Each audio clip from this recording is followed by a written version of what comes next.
l'annonçais donc en début d'émission, nous avons la joie, l'immense plaisir de recevoir cet après-midi l'artiste Ricky. Ricky, à nouveau, sois le bienvenu. Merci beaucoup, Moussili. Merci énormément. Dans le studio de Gabon News FM. Pour ceux qui ne te connaissent pas encore. Ils sont nombreux. C'est possible, peut-être que non aussi, on ne sait pas. Est-ce que tu peux te présenter? Oui, bon, moi je m'appelle Wilfried Ebanzing, donc ça c'est mon nom, ça c'est mon état civil. Maintenant, dans une autre réalité, je suis un artiste, je suis un rappeur. Je pratique cet art depuis fort longtemps déjà, parce que j'ai commencé en 99.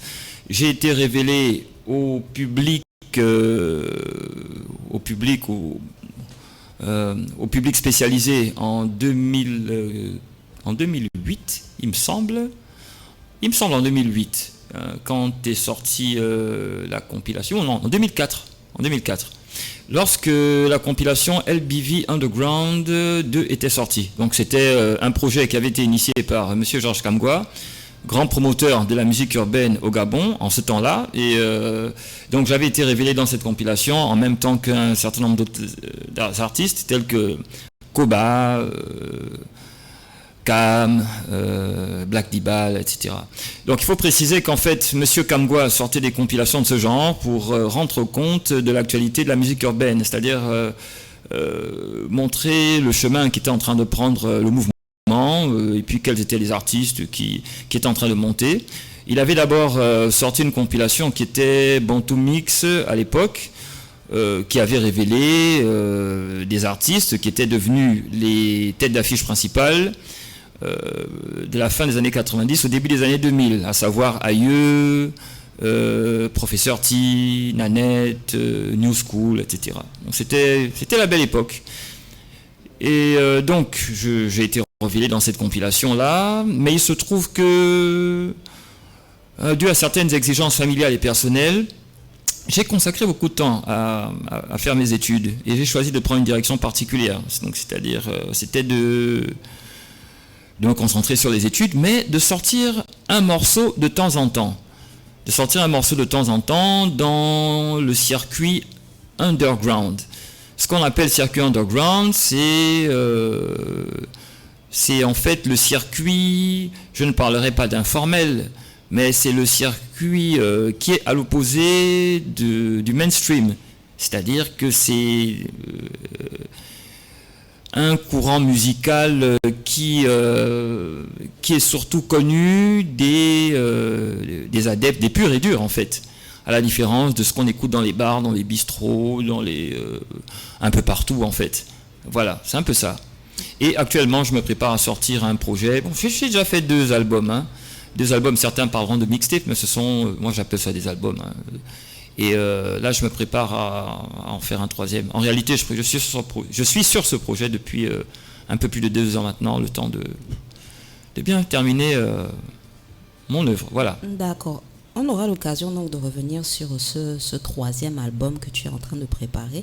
Tu as dit quelque chose tout à l'heure. Tu as été découvert, s'il faut le dire ainsi. Révélé, voilà, à travers la compile LBV Underground numéro 2. Oui. Donc, la première chose, j'aurais voulu savoir quel est le titre que tu as eu à poser sur cette compile. Le titre, c'était Libreville, c'est le monde. Ça faisait combien le savent? Libreville, c'est le monde. Libreville, c'est le monde. Moi-même, je t'ai connu sur ce titre. Oui, évidemment, oui. Oui, parce que Kamgwa avait fait une bonne promotion autour du projet. D'accord. Et je profite à faire une petite parenthèse puisque la semaine dernière, on a reçu également un artiste rappeur, MC Esson, comme Big Up au passage, qui nous disait, qui lui aussi a sorti un projet tout dernièrement au mois de juillet. Et dans ce projet, un EP qui s'appelle Slim Boy Wonder, il me semble que c'est ça. Oui. Il a sorti ce projet dans lequel justement il rend hommage à donc toute cette catégorie de rappeurs que tu as mentionné, dont tu fais partie, qui ont eu à poser justement dans la compile LBV Underground 2. Et il a appelé le morceau en hommage justement à toutes ces figures du rap gabonais, LBV Underground 3. Donc vous voyez que vous avez fait vous avez inspiré déjà beaucoup de rappeurs, et je tenais simplement à faire le petit rappel par rapport à ça. Oui, mais MC Essone, c'était un rappeur, justement, j'étais en train de parler de courant underground, donc de la musique alternative. MC Essone était un rappeur underground, c'est un activiste de la culture hip-hop.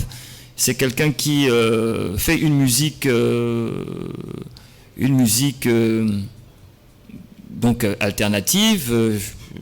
Il essaye de chercher des voix qui ne sont pas forcément celles que tous les autres empruntent. Le mainstream, quoi, c'est un peu ça, c'est-à-dire... Non, lui, voilà, c'est ça. Il essaie de faire quelque chose qui n'est pas forcément mainstream, et pourtant il dispose de certains canaux par lesquels il pourrait très bien se lancer dans une musique populaire. C'est quelqu'un qui fait des spectacles, c'est quelqu'un qui a des contacts en radio, c'est une personne qui a un bon relationnel, très, très actif sur Facebook, mais c'est un conservateur de la culture. Et c'est aussi un artiste qui a beaucoup de respect pour ses prédécesseurs, pour ses aînés. Voilà. Et ça me permet de faire une transition parce que justement, tu as eu la même approche. Alors pourquoi je dis ça? MC Essone a rendu hommage à travers un morceau de son dernier projet. C'est-à-dire qu'il valorise et il met en avant justement le travail abattu par ceux qui l'ont précédé. Et de la même manière, pour ceux qui ne savent pas, toi-même, tu as eu ce genre de démarche il y a quelques années, je pense il y a une dizaine d'années, autour de 2013, 2014 par là, puisque tu as réalisé un premier documentaire qui était, qui portait sur le groupe SIA Possi X. Voilà. Oui. Donc, ce documentaire que j'ai visionné, que j'ai vraiment apprécié, merci, est composé de deux parties. La première partie, on va dire que tu rassembles un peu les témoignages des uns et des autres. Tu commences par un micro-trottoir pour savoir un peu comment est-ce que les Gabonais qui s'intéressent au rap gabonais ont été marqués par ce groupe mythique.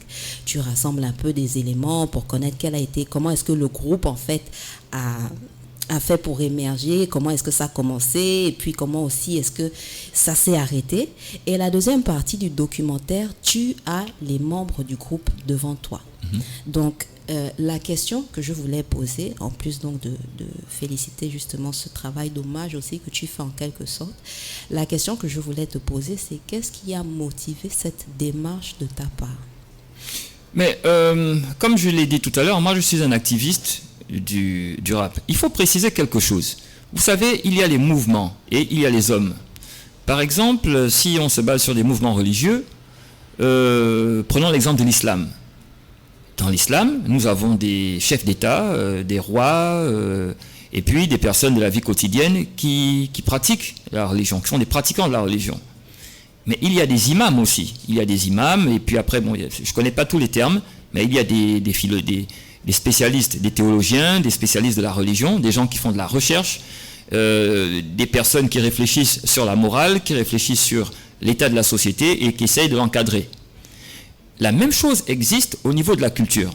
Dans les courants musicaux, en l'occurrence dans le hip-hop, il existe des personnes qui sont bien connues du public, qui font une musique qui suivent les tendances, qui en fait nous ramènent le grand public dans le courant musical en question, mais il existe des personnes qui, à la base du mouvement, sont des activistes, sont des gens qui s'évertuent à entretenir la mémoire, sont des gens qui essayent de chercher rechercher les voies et moyens, les techniques, et là je parle d'esthétique, les techniques qui pourraient permettre de sauvegarder et voire de garantir un futur à la musique, au mouvement en question. Je ne sais pas si j'ai été clair à ce niveau. Non, tu es clair. Voilà, donc c'est ça. Et je disais que moi je suis un activiste hip-hop. Effectivement, j'ai fait ce documentaire sur SIA Possi X, avec les moyens du bord, mais bon, c'était le plus important, c'est que le message soit passé. J'en ai fait un autre qui était un peu plus récent. Ce qui a motivé la réalisation de ce documentaire, c'était le fait que je trouvais quand même dommage que le groupe Siaposi X est disparu, parce que c'était tout de même 14 ans après la disparition officieuse du groupe, parce qu'ils n'ont jamais annoncé leur fin. Je trouvais dommage qu'on s'en soit, que ça se soit arrêté comme ça, sans qu'on ait su exactement pourquoi et qui était le groupe. On connaissait les morceaux, mais on ne connaissait pas énormément de choses sur les membres eux-mêmes. Et donc j'avais estimé qu'il était important de faire une enquête, de revenir sur les lieux de réalisation des clips vidéo, de recueillir les témoignages des uns et des autres, les impressions qu'ils ont laissées sur les Gabonais lambda, les gens qui ont écouté leur musique, et d'obtenir également des renseignements de première main en procédant à une interview du groupe. Il se trouve que quand l'interview avait été faite, le seul membre qui n'était pas présent, c'était Lawana, celui qu'on appelle Lawana, qui jusqu'à aujourd'hui vit aux États-Unis. Voilà. Mais c'est un très bon souvenir. On s'était bien amusé pendant le tournage de ce documentaire avec les membres de Siaposi X, que je vois d'ailleurs de temps en temps dans la ville d'Oyem où je travaille. Alors, récemment, j'ai vu YG, et il n'y a pas si longtemps aussi, j'ai vu Double P, qui est beatmaker. Je vais te poser 2 questions en une. Alors, tu as parlé des moyens du bord que tu as utilisés pour réaliser ce travail. Oui. D'abord, j'aurais voulu savoir quelles sont un peu les difficultés que tu as rencontrées, si tu te souviens de quelques difficultés qui t'ont marqué. Et j'aurais également voulu savoir ce que tu retiens finalement de cette rencontre avec les membres du groupe. Bon, pour ce qui est des difficultés, moi je ne suis pas trop du genre à me plaindre. Hein. Moi, j'essaye d'aller, quand je dis me plaindre, c'est pour ce qui concerne les difficultés. Hein. J'aime pas me plaindre de mes difficultés personnelles. En réalité, je n'en ai pas vraiment eu. J'ai travaillé avec Kumu Ilangwa, qui était animateur de radio, DLK. C'est lui qui tenait la caméra. Le montage avait été fait par Walija, qui était un autre activiste hip-hop, quelqu'un qui a encadré un certain nombre de rappeurs à Ovendo. Donc c'était des amis avec qui j'ai travaillé. J'ai tourné avec Wally. Je ne sais plus si j'avais une voiture ou si on tournait en taxi. Non, c'était tranquille, il n'y a pas eu de problème majeur. C'est juste que, étant donné que le travail avait été fait avec... on avait utilisé une Canon, je crois que c'était une 500D à l'époque, on aurait pu avoir un meilleur rendu en matière d'image si on avait eu accès à du matériel plus professionnel. Mais cela aurait nécessité qu'on se rapproche des médias, les grands médias comme Gabon Télévision, Télé Africa, tout ça. Et je ne voulais pas me casser la tête avec des démarches de ce genre. Je préférais me débrouiller par moi-même, excusez-moi, pour faire un travail plus spontané et aller au bout de ce que je voulais faire. Voilà. D'accord. Et concernant maintenant ce que tu as gardé, ce que tu retiens de ta rencontre avec les différents membres du groupe. Oh, mais comme on est tous dans le milieu hip-hop, je veux dire, certes, il y avait des choses que je découvrais au cours de l'interview, mais de réputation dans le milieu hip-hop, on se connaissait. Quand j'utilise le passé parce que le mouvement a changé, mais on se connaissait tous plus ou moins de réputation. Les membres de Siaposi X, surtout Njassi savait qui était Ricky, parce qu'il était à l'affût de tout ce qui sortait à l'époque. Et puis moi je savais très bien qui était Njassi Njas, ce qu'il avait fait dans Siaposi X et ce qu'il était devenu par la suite en tant qu'artiste solo. Donc en dehors de ça, non, très bon. J'ai gardé de bonnes impressions. Hein, et surtout, j'ai gardé la satisfaction d'avoir pu enfin faire quelque chose qui revenait sur ce que Siaposi X avait apporté à la musique gabonaise. Et j'ai eu d'excellents retours sur Internet d'ailleurs, hein, que ce soit sur Internet ou dans la rue. Effectivement, moi-même j'ai trouvé le documentaire très intéressant. J'ai appris et découvert beaucoup de choses. Et ce n'est d'ailleurs pas le seul documentaire que tu as eu à réaliser concernant justement le milieu rap hip-hop gabonais. Tu en as réalisé un deuxième où tu retraces les 30 ans, je crois bien, les 30 ans de rap gabonais. Est-ce que tu peux rapidement nous dire en quoi ça consiste ? J'ai réalisé un documentaire qui s'intitule « 3 décennies de rap gabonais ». C'est un documentaire qui était sorti à la veille des élections de 2023. Certaines personnes m'avaient dit qu'il n'était peut-être pas très malin de le sortir à ce moment-là parce qu'avec les élections, on allait peut-être entrer dans une phase de trouble et le documentaire allait passer sous silence. Mais j'avais tout de même décidé de le sortir. Moi, je voulais pas. Comment ? Excuse-moi de te couper. Non, vas-y. Toujours avec tes propres moyens, c'est-à-dire toi-même ta caméra, ton équipe, tes pieds et puis. Oui. Non, mais là, je n'ai même pas eu d'équipe. À la limite, au premier documentaire, Wallis s'était occupé de montage et DLK, oui, il avait tenu la caméra. Mais là, comme je n'étais pas allé interviewer d'acteurs sur le terrain, tout ce qu'il m'a fallu, c'était mon ordinateur et mon logiciel de montage. Je me suis occupé de tout moi-même, puisque je savais déjà faire des montages à ce moment-là, quoi.